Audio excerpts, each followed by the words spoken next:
नमस्कार दोस्तों, मरुवाणी राजस्थान में आपका स्वागत है। तो आज हम बात कर रहे हैं आईएमएफ यानी इंटरनेशनल मॉनेटरी फंड की, जिसे अंतर्राष्ट्रीय मुद्रा कोष के नाम से भी जाना जाता है। तो ये अंतर्राष्ट्रीय मुद्रा कोष क्या है, इसका मुख्यालय कहाँ पर स्थित है, स्थापना कब हुई और अंतर्राष्ट्रीय मुद्रा कोष के प्रमुख कार्य क्या है, और इसके अलावा इस सबसे बड़े ऋणी देश कौन है, यानी सबसे ज्यादा लोन किन देशों ने ले रखा है और ऋण देने की शर्तें क्या है और ऋण की प्रक्रिया क्या है और वसूली की शर्तें क्या है, ये सारी जानकारी हम आपको देने वाले हैं। तो अंतर्राष्ट्रीय मुद्रा कोष को समझने के लिए अंत तक हमारे साथ जुड़े रहना होगा ताकि आप संपूर्ण जानकारी प्राप्त कर सके। अंतर्राष्ट्रीय मुद्रा कोष, जिसे हम इंटरनेशनल मॉनेटरी फंड या फिर शॉर्ट में आईएमएफ कहते हैं, इसकी स्थापना 1944 में, यानी भारत आजाद हुआ उससे पहले इसकी स्थापना हो गई थी। और इसके जो शुरुआती मेंबर थे, उन शुरुआती मेंबर में से भारत एक मेंबर है। शुरुआती मेंबर में से जब 1944 में स्थापना हुई तब भारत इसका सदस्य बन गया था। और इसका उद्देश्य विश्व की अर्थव्यवस्था में वित्तीय स्थिरता बनाए रखना और देशों को आर्थिक संकट में ऋण की सहायता देना। यानी ये ऋण कब देगा, जब किसी देश में इसे लगेगा कि आर्थिक संकट है, देश में अस्थिरता है, तो उस समय वो ऋण देगा। अंतर्राष्ट्रीय मुद्रा कोष का मुख्यालय वाशिंगटन डीसी अमेरिका में स्थित है और वर्तमान में अगर इसके सदस्य देशों की संख्या देखी जाए तो 190 प्लस सदस्य बताए जा रहे हैं। हालांकि कहीं कहीं 190 भी मिल सकता है तो कहीं 190 प्लस भी मिल सकता है। तो ऐसे में आप 190 का जो फिगर है उस फिगर को आप याद कर लीजिए कि इसके सदस्य देशों की संख्या 190 है। अंतर्राष्ट्रीय मुद्रा कोष के जो प्रमुख कार्य है उनमें वैश्विक मौद्रिक आर्थिक सहयोग को बढ़ावा देना, वैश्विक स्तर पर मौद्रिक सहयोग यानी पैसे का सहयोग करने को बढ़ावा देना, क्योंकि इसका उद्देश्य क्या है, एक दूसरे देश को लोन देना, तो वो मौद्रिक सहयोग है। उसके अलावा विनिमय दरों की स्थिरता बनाए रखना, जैसे हम अक्सर अखबार में पढ़ते हैं कि रुपया मजबूत हुआ, रुपया कमजोर हुआ, रुपये का भाव जो है वो डॉलर के मुकाबले क्या रहा, तो वो रुपये का भाव डॉलर के मुकाबले में जो होता है उसे हम क्या बोलते हैं, विनिमय दर। तो इस विनिमय दर को स्थिर बनाए रखता है। ऐसा नहीं कि आज रुपए का भाव डॉलर के मुकाबले में 80 रुपए और कल 90 रुपए, अगले दिन 100 रुपए, ऐसा नहीं होना चाहिए।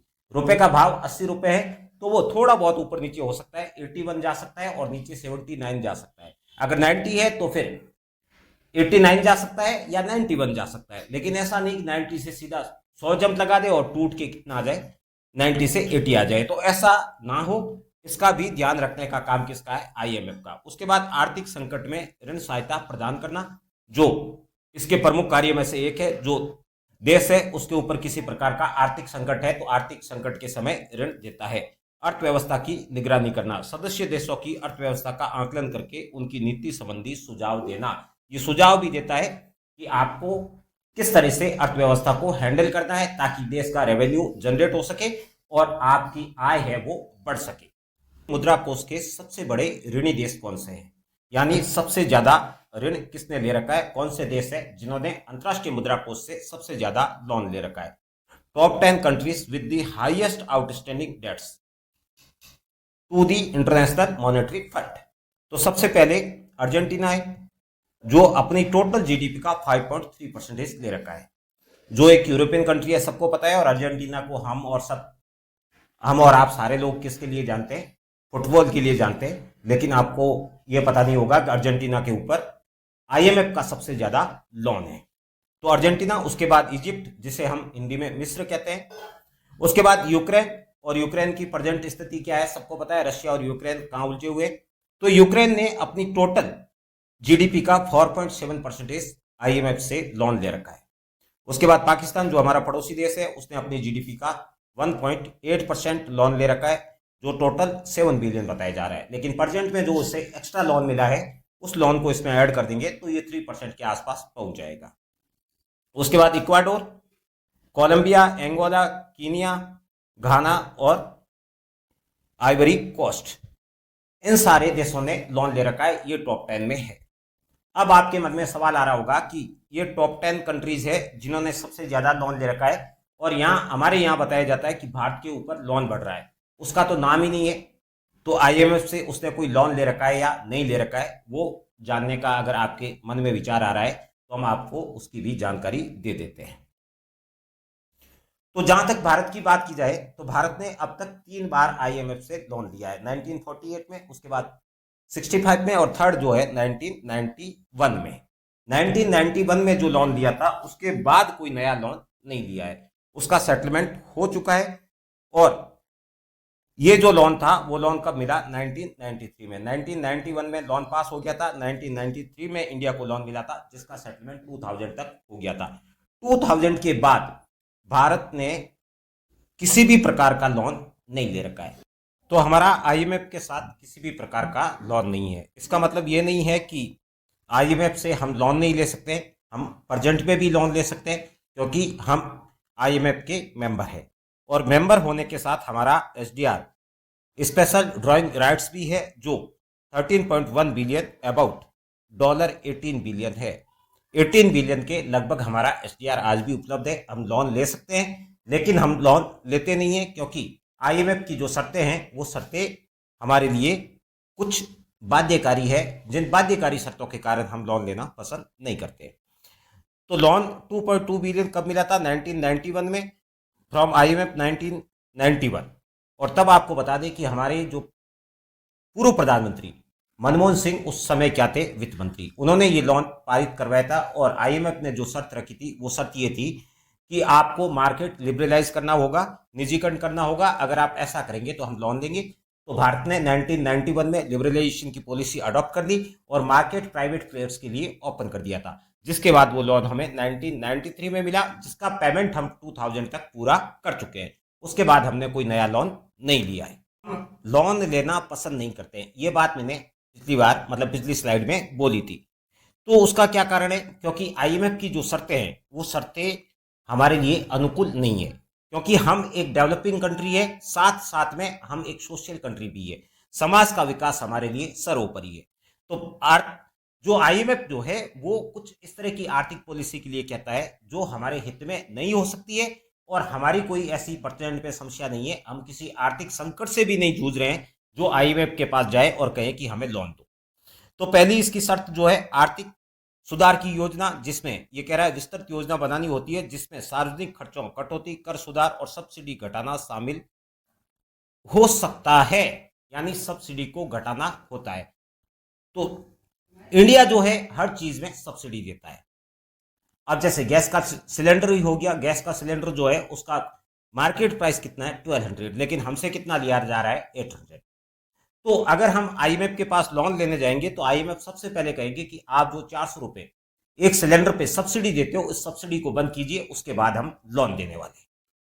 उसके बाद राजकोषीय अनुशासन, सरकार को अपने खर्च को कम करने और घाटा कम करने और कर संग्रह बढ़ाने की शर्त माननी होती है। तो आपको बता दूं कि प्रेजेंट में हमारे यहाँ पे क्या चल रहा है? जीएसटी, जिसका हाईएस्ट स्लैब है वो कितना है? 28%। लेकिन उसके पहले जो टैक्सेशन चल रहे थे इंडिया में, उनका जो हाईएस्ट स्लैब है वो 33% के आसपास हुआ करता था।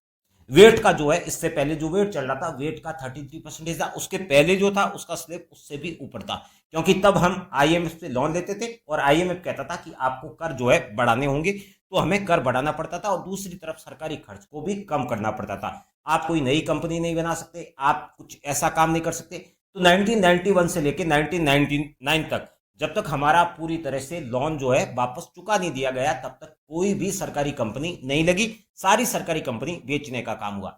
लेकिन जैसे ही हमने 99 में जो लोन चुका दिया तो उसके बाद हमने जो कुछ कंपनी स्थापित की सरकारी कंपनी, उसमें बीएसएनएल प्रमुख है, जो टेलीकॉम की सबसे बड़ी कंपनी थी उस टाइम में, लेकिन समय के साथ वो पिछड़ती गई और अब जो है वो संकीर्ण होती गई। लेकिन वो कब हुआ? जब हमने पूरा लोन का रिपेमेंट कर दिया। उसके बाद मौद्रिक नीति में सख्ती, मौद्रिक नीति, ब्याज दरों में वृद्धि जैसे कदम उठाने पड़ते हैं। ब्याज दर क्या करनी पड़ेगी? ज्यादा करनी पड़ेगी। हम समय समय पर मांग करते हैं कि सरकार को एजुकेशनल लोन सस्ते कर देने चाहिए, होम लोन सस्ते कर देने चाहिए। अगर हम वहां से लोन ले ले तो हम ऐसा नहीं कर पाएंगे। उसके बाद मुक्त व्यापार और निजीकरण करना ही होगा। जो 1991 में मनमोहन सिंह ने लोन लिया था, उसके बाद आईएमएफ की जो शर्त थी उस शर्त को मानकर क्या किया था? लिबरलाइजेशन किया था और प्राइवेट कंपनी जो है उनको अलाउ किया था। तो ये शर्त आज भी चल रही है। और निजीकरण किया जाए और व्यापार के नियम आसान बनाए जाए ताकि कोई भी कंपनी आकर यहाँ काम कर सके।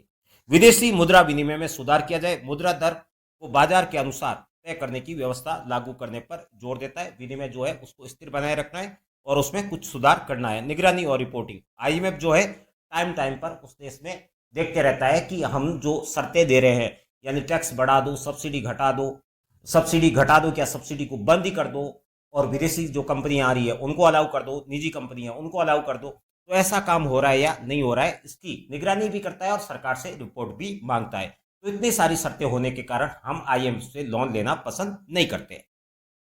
तो हाल ही में आईएमएफ ने क्या किया, पाकिस्तान को लोन दिया। उसके बाद इंडिया में जो विभिन्न पॉलिटिकल पार्टीज है जो सत्ता में नहीं है, उन्होंने भी क्वेश्चन मार्क किया कि भारत ने इस पर कदम क्यों नहीं उठाए। और उसके साथ हमारे यहाँ पर कुछ विशेष पत्रकार पाए जाते हैं, कथित पत्रकार जो खुद को पत्रकार कहते हैं, दुनिया मानती नहीं है, कोई टीवी चैनल वाले उनको जॉब नहीं देते हैं। उन्होंने भी क्वेश्चन मार्क किया कि भारत ने इस पर सवाल खड़े क्यों नहीं किए और पाकिस्तान का लोन कैसे अप्रूव होने दिया।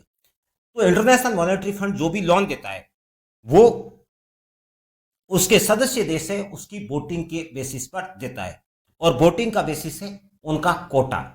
जो उसमें कोटा जिसका ज्यादा है उसका वोटिंग परसेंटेज भी उतना ज्यादा हो जाएगा। तो कोटा में जो परसेंटेज है सबसे ज्यादा यूएसए का है 17.46, यानी एक वोट देगा तो 100 का 17.46% माना जाएगा। उसके बाद जापान का 6.47, चाइना का 6.40, और इंडिया जो है 7वीं पोजीशन में 2.75%। अगर इंडिया रुकवा नहीं सकता था इसलिए इंडिया ने वोटिंग में हिस्सा ही नहीं लिया। इंडिया ने क्या कर दिया, बॉयकॉट। बाकी सारी कंट्रीज जो है कंट्रीज ने कहा कि हाँ हम एग्री है कि पाकिस्तान को लोन दिया जाए। तो बाकी कंट्रीज एग्री क्यों हो गई, क्योंकि यहाँ पे सबसे बड़ी शर्त क्या थी, निजीकरण को क्या किया जाए, अलाउ किया जाए, और उस कंट्री के ऊपर जो आईएमएफ है वो निगरानी करेगा। तो सब हर जगह से आवाज आई कि अमेरिका ने पाकिस्तान का साथ दिया। हाँ ये सही है कि अमेरिका ने कहा कि पाकिस्तान को लोन दे दो, आज तुम लोन दे दो और वहां पे प्राइवेटाइजेशन अलाउ हो जाएगा, और प्राइवेटाइजेशन जैसे ही अलाउ होगा तो हमारी कंपनी जो अमेरिकन कंपनी है वो पाकिस्तान में पहुंच जाएगी, और वहां पर उन कंपनीज को पाकिस्तान को लेना ही होगा, मना कर नहीं सकता है। वहां वो बिजनेस करेगी अपने मनमाने तरीके से, क्योंकि जो आईएमएफ की नीतियां हैं उस नीतियों को मानना ही पड़ेगा, और पाकिस्तान को भी सरकारी कंपनी जो है उनको बंद करके इन कंपनी को अलाउ करना पड़ेगा। ये भी उसकी शर्त है। और इसके अलावा कि पाकिस्तान के लोगों को जो भी सब्सिडी दी जा रही है वो सब्सिडी बंद कर दी जाए। तो आपको स्पेशली पाकिस्तान के परिदृश्य में ही बता दें कि पाकिस्तान ने जो हाल ही में आईएमएफ से लोन लिया है उस लोन के बाद पाकिस्तान की स्थिति क्या होने वाली है।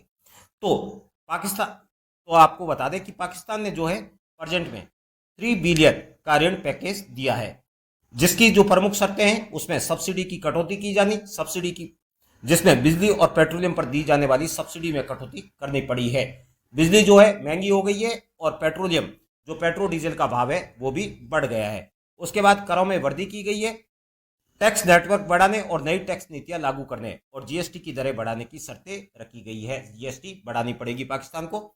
ब्याज दर में वृद्धि, education loan, home loan, car loan, जो भी लोन है उस लोन की जो रेट है उस रेट को बढ़ाना होगा। मुद्रा स्फीति को नियंत्रित करने के लिए पाकिस्तान को ब्याज दरें बढ़ानी पड़ी है। उसके बाद रुपये का अवमूल्यन, रुपये जो है उसका अवमूल्यन हुआ है। मुद्रा विनिमय दर को बाजार आधारित करना पड़ा, जिसके कारण पाकिस्तान रुपये की कीमत गिरी है। अब देख सकते हो 1992 से पहले तक पाकिस्तान में रुपया इंडिया के रुपये से भी मजबूत था, लेकिन प्रेजेंट में क्या हो रहा है, हमारे 1 रुपये के बदले में पाकिस्तान के 4 रुपये आ रहे हैं लगभग।